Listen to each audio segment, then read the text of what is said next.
پروردگار یہ غلطیاں ہو جاتی ہیں مالک، لیکن میری ترجیح، میرا ہدف پروردگار و آخرت ہے، میری رضا ہے، پروردگار اس جنت میں جانا چاہتا ہوں۔ مجھ سے غلطیاں کوتاہیاں ہو جاتی ہیں، میں ایسا آئندہ نہیں کروں گا، میں اپنی پوری کوشش کروں گا کہ اپنی زندگی کو تبدیل کروں۔ پروردگار میری زندگی کا کوئی لمحہ ایسا سب نہیں ہوگا جو تیری نافرمانی کی حالت میں بسر ہو۔ وہ آدمی جس کا مبدأ نظر تو آخرت ہوگی، اسی کے بارے میں تو یہ بات فرمائی گئی ہے کہ الذین آمنوا اتقوا اللہ حق تقاتہ ولا تموتن الا وانتم مسلمون۔ دیکھو موت کی بھی جب گھڑی آ رہی ہو نا تو تم اس وقت نافرمانی کی حالت میں مبتلا نہ ہو، بلکہ ایسی حالت میں تمہیں موت آ رہی ہو کہ تم اس لمحے خدائے رب ذوالجلال کی فرما برداری اور اطاعت والی حالت میں تم موجود ہو۔ تو وہ کون آدمی ہوگا جو اتنا کانشیس ہوگا، ہر لمحے یہ سوچتا اور دیکھتا ہوگا کہ مجھ سے کوئی غلطی تو نہیں ہوئی، میں ابھی مر جاؤں گا، تو کہیں ایسا تو نہیں ہوگا کہ میں نافرمانی کی حالت میں مر گیا۔ یہ لمحہ جو میرے اوپر آیا کہ نافرمانی کا لمحہ، اگر اس دوران میری موت آ گئی تو کیا ہوگا؟ اتنا کانشیس آدمی، اسی کو تقوی کا حق کہا گیا ہے، اسی کو حق کا تقاتے ہی کہا گیا ہے کہ کانشیس، اتنا آدمی کانشیس ہو، اتنا محتاط ہو کہ آدمی بالکل ہر وقت میں یہ محسوس کرے کہ وہ کسی غلط جانب، کسی غلط طرف تو نہیں جا رہا ہے، کسی غلط طرف تو نہیں بھٹک رہا ہے، کوئی غلط جانب تو توجہ اس کی نہیں ہو گئی ہے۔ اپنے آپ کو بالکل کنٹرول رکھنا، اپنے آپ کو سنبھال کر رکھنا۔ تو ربنا آمنا فاغفر لنا ذنوبنا وقنا عذاب النار، پروردگار اس آگ کے عذاب سے بچا لیں، اس جہنم کی آگ سے بچا لیں۔ پھر فرمایا کہ دیکھو اس ہدف کو حاصل جب تم کرنا چاہو گے، اس ہدف کو حاصل کرنے کے لیے تمہارے اندر کچھ خصوصیات ہوں گی۔ اگر یہ خصوصیات نہیں ہوئی تو تم اس ہدف کو حاصل نہیں کر سکتے۔ جیسے ابتداء میں نے یہ بات کہی تھی کہ کرسی بنانے والا آدمی کرسی کے اعتبار سے ساری چیزوں کو جمع نہیں کرے گا تو کرسی نہیں بنا سکے گا۔ آخرت کو حاصل کرنے والا آدمی، جنت کو حاصل کرنے والا آدمی، اللہ رب العالمین کی رضا کو حاصل کرنے والا آدمی اگر وہ اکوپمنٹ، وہ اوزار اپنے پاس نہیں رکھے گا تو نہ اللہ کی رضا حاصل کر سکے گا، نہ جنت حاصل کر سکے گا، اور نہ ہی وہ بہترین بیویاں اس کو وہاں مل سکیں گی۔ اس میں صفت کیا بتائی؟ الصابرین، وہ صبر کی صفت اس کے اندر، یہ سب خوشنما چیزیں دیکھنے کے باوجود وہ صبر کرنے والا ہو نہیں، یہ چیزیں مجھے خدا کی یاد سے غافل نہیں کر سکتا۔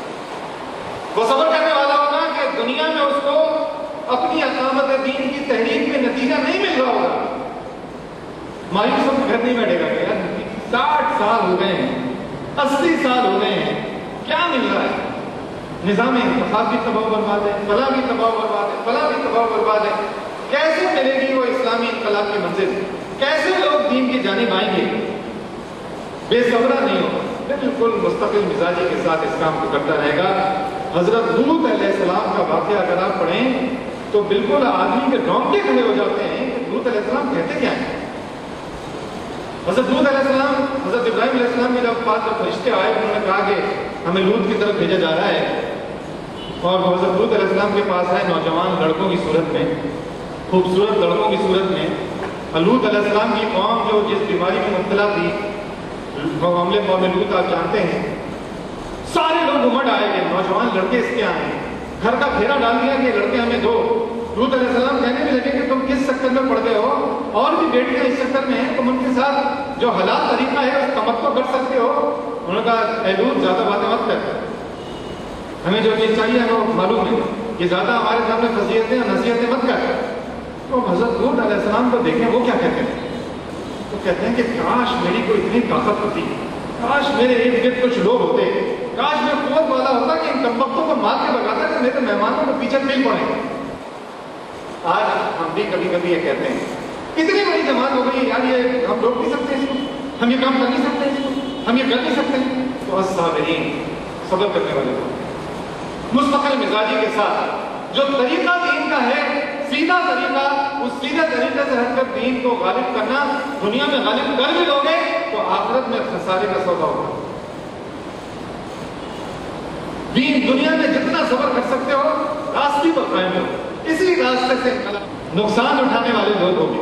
تو الصابرین، اس کے بعد فرمایا والصادقین، کچھ بھی ہو جائے سچ بولنے والے لوگ، سچائی کا قائم رکھنے والے لوگ، سچائی کا اعلان کرنے والے لوگ، سچائی کا کلمہ بلند کرنے والے لوگ، والصادقین، صدق، سچائی۔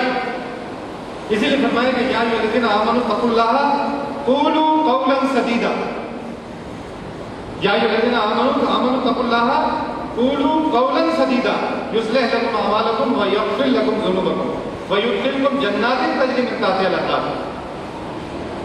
اے لوگوں، سیدھی اور سچی بات کرو۔ اگر تم سیدھی اور سچی بات کرو گے تو تمہیں دوہرا فائدہ ہوگا۔ ایک تو تم سچی بات کر رہے ہوگے، دوسرا اللہ رب العالمین کرے گا یہ کہ تمہارے اعمال کو صالح کر دے گا، بہتر کر دے گا۔ اس سچ کی بدولت تمہارے اندر وہ پوٹینشیل پیدا کر دے گا، وہ صلاحیتیں پیدا کر دے گا جو سچائی کی بنیاد پر پیدا ہوتی ہے۔ تمہارا روح، تمہاری بات آبادی میں انسانوں میں ایسی پیدا کر دے گا کہ لوگ کہیں گے کہ یار یہ مضبوط آدمی ہے، صادق اور امین ہے، یہ سچی بات کرنے والا ہے۔ تو یہ سچ، اگر تم سچ کا راستہ، سچ کی زندگی، سچ کی گفتگو اختیار کرو گے تو تمہیں اس کے نتیجے میں بہت کچھ ہے کہ جو اللہ رب العالمین تمہیں عطا کریں گے۔ والصادقین، اس کے بعد فرمایا کہ والقانتین، کہ جو فرما بردار ہیں، راست باز ہیں، فرما بردار ہیں، قانتین والمنفقین، رب العالمین کے لیے خرچ کرنے والے، فیاض لوگ، خرچ کرنے والے لوگ، اللہ کی خاطر مال کو خرچ کرتے ہیں۔ ابھی مرکزی مجلس شورا جماعت نے اس بات کا اعلان کیا کہ سواد کے متاثرین مشکل صورتحال سے دوچار ہیں۔ تو امیر جماعت نے اس بات کا اعلان کیا کون ہے، کتنا خرچ دے گا اللہ؟ تو اس وقت مرکزی مجلس شورا میں 46 لاکھ روپے صرف شورا کے 70 ارکان نے اللہ رب العالمین کے فضل سے دینے کا وعدہ کیا۔ حالانکہ ایک آدھ دو ساتھیوں نے کہا بھی کہ صاحب چھپا کے دینا چاہیے، اپنا کرنا چاہیے، تو یہ بات کہی آج بالکل زمین پر گر گئے، مصیبت میں مبتلا ہے۔ کون اللہ کی راہ میں مال خرچ کرتا ہے؟ کوئی کھڑا ہو کر اعلان کرے کہ میں اتنے پیسے دوں گا، کھڑے ہو کر لوگ جگہ جگہ سے اعلان کریں گے تو لوگ اس بات کی جانب متوجہ ہوں گے کہ اپنی جیب سے بھی پھر اسلام میں خرچ کریں گے۔ کوئی کھڑا ہو نا، آپ ایسے اعلان کرے کھڑا ہو کر اس بات پر کہ میں فیاضی کروں گا، میں سواد کے متاثرین کے لیے پیسے دوں گا، کھڑے ہو جائیں۔ کتنا دیں گے آپ؟ انشاءاللہ تعالی آپ کتنا دیں گے؟ انشاءاللہ تعالی۔ یہ دیکھیں 2 ساتھی کھڑے ہوئے ہیں، ہر ساتھی اگر نہیں کھڑے ہو سکتے ہیں تو اپنے دل میں طے کریں، جی بلبھائی بھائی 5000 روپے دیں گے، جی ماشاءاللہ۔ یہ دیکھیے آپ کے ساتھی یہاں پر کھڑے ہوں گے، 10 لاکھ روپے آپ یہاں پر جمع کر سکتے ہیں، جی ماشاءاللہ۔ یہ ساتھیوں کے نام لکھیں، ان ساتھیوں کو اللہ رب العالمین بہت اجر عظیم دے۔ جو لوگ بیٹھے رہ گئے ہیں وہ اپنے اندر یہ قوت صلاحیت، جی ماشاءاللہ۔ یہ سارے ساتھی دیکھیے اللہ کی راہ میں دینے والے لوگ ہیں، آپ بھی اسی طرح اللہ کی راہ میں دینے والے بنے۔ وہ لوگ ہوں گے کہ جو پروردگار کی راہ میں خرچ کرنے والے لوگ ہیں، والمنفقین والمستغفرین بالاسحار، اور پھر رات کی گھڑیوں میں اللہ سے دعائیں کرنے والے لوگ ہوں گے۔ پروردگار ان سب چیزوں کے باوجود اپنے گناہوں کی معافی مانگتے، اسی طرح مانتے ہوں گے۔ میرے ایک ساتھی نے مجھ سے یہ بات کہی کہ یار اقبال بھائی، مجھ سے تہجد میں نہیں اٹھا رہا، میں اتنا تھکا رہا ہوتا ہوں کہ بس فجر میں جو اٹھتا ہوں اتنے بجے میں اٹھتا ہوں، پھر رات کو اتنے بجے لیٹ 1:30 بجے 1 بجے پھر میں اس میں اگر میں بیچ میں میری نیند ٹوٹ جائے اٹھ جاؤں تو وہ بھی نہیں ہوتی، پھر سارا دن میرا بیکار گزرتا ہے، کچھ نہیں کر پاتا ہوں، کسی کام کا نہیں رہتا ہوں۔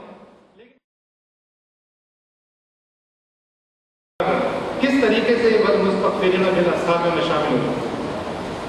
تو ظاہر مفتی تو نہیں ہوں، ہم فتویٰ دے سکتا ہوں۔ ایسے ہی آپس میں گفتگو کرتے کرتے ہم اس نتیجے میں پہنچے کہ یار اگر بیچ میں اگر آنکھ کھل جائے نا اور ہمیں یہ بات یاد آ جائے کہ ایک منادی کرنے والا منادی کرنے آتا ہے اور وہ کہتا ہے کہ کون ہے جو، اے اللہ میں اپنے گناہوں کی معافی مانگتا ہوں، اے اللہ میں تجھ سے دیکھتا اور بہترین رزق مانگتا ہوں، حلال طیب اور پاکیزہ رزق مانگتا ہوں۔ تو ہم دونوں نے یہ آپس میں صلاح مشورے کے بعد ہمارا یہ ذہن بنا کہ اگر ہم یہ بھی کر لیں، اس چھوٹی 4-5 جو گھنٹے کی نیند ملتی ہے، تو میرا خیال یہ ہے کہ کم از کم تہجد کا چھوٹا سا حصہ تو ہمیں حاصل ہو جائے گا۔